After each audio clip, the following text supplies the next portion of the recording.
Where's Jo Tams? Oh, how appropriate, great. Could you make her welcome, please?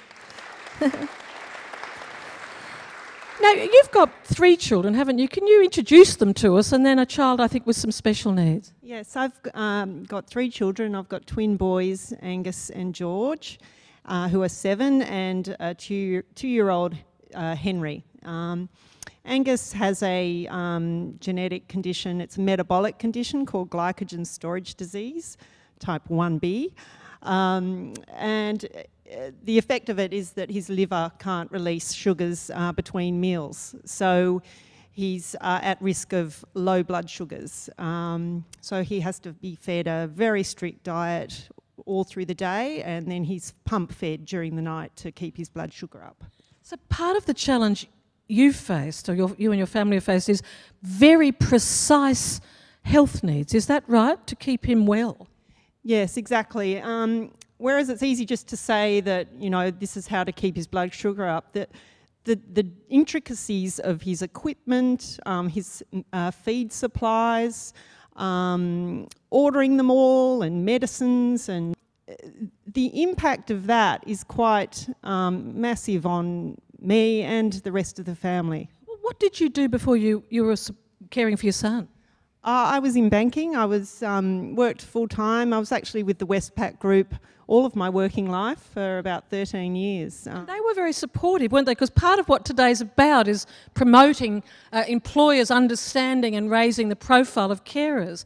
They were supportive, but still the needs of your son were so great you needed to go home. That's right. I was planning on going back to work, at least part-time, and after the birth of my twins. And Westpac were very supportive, even through the diagnosis and initial care of my child. And it just became apparent to me that as time went by, we had to cut the ties. Do you think it's possible for people to understand the lives of carers? Because that's what this is all about. But is it actually possible? I mean, did you have any idea before your own experience? I didn't. And I think the big challenge is to somehow...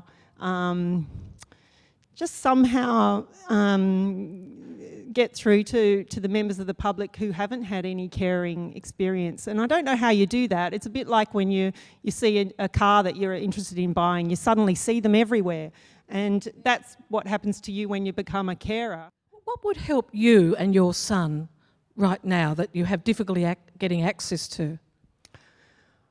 I would love to see our whole system of support for carers and for people with a disability improved, streamlined, made more flexible, as Grant has said. Carers know what they need.